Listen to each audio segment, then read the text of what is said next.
How people use you and why you don't see it coming. Ever felt like people at work are using you, but you can't prove it? Your ideas get stolen, your time gets drained, and somehow you're always the helper, never the hero.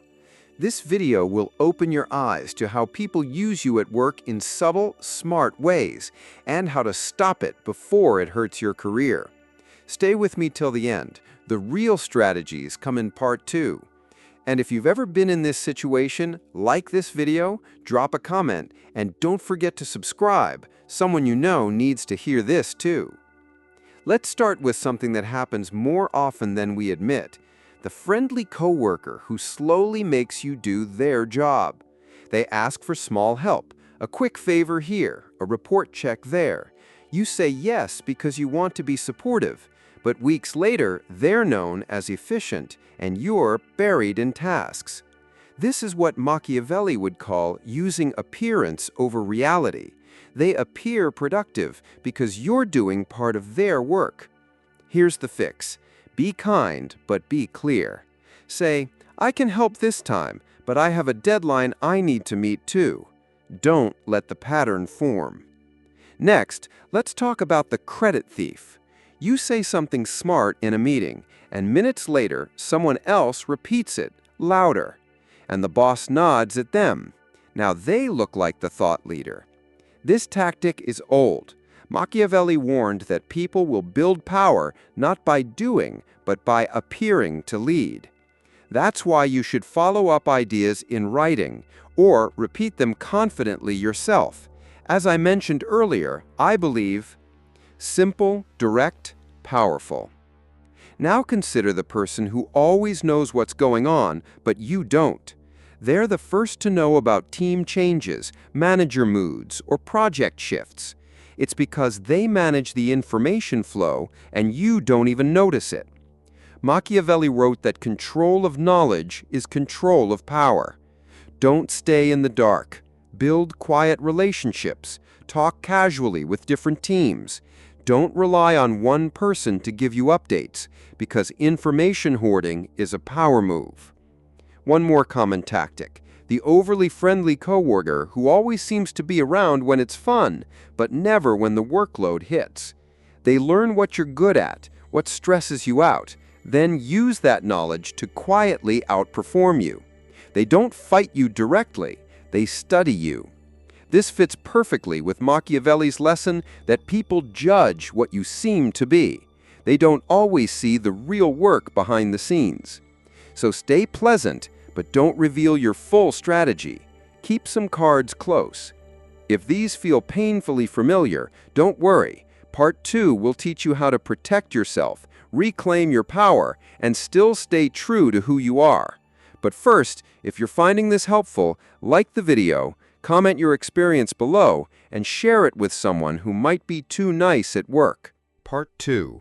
Outsmart the users, the Machiavellian way, without becoming one of them.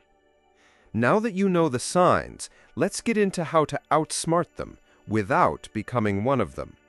First, don't fight every battle. Not everything needs confrontation. Let people show their patterns. Then, document. Use evidence, not emotion, when you speak to managers. This isn't about revenge, it's about protection. Machiavelli taught that some battles are won by influence, not force. Second, learn to say no without saying no. Try this. That sounds great. Let me check my current workload first. Or, let's loop in the manager to make sure this is a priority. It sounds neutral, but it draws a line. Polite does not mean passive. You can be warm and firm at the same time. Next, build quiet influence. The loudest person doesn't always win. The person who's consistent, reliable, and respected in private conversations, that's the real player. Start by building trust with the right people. Help when it matters. Deliver when no one's watching.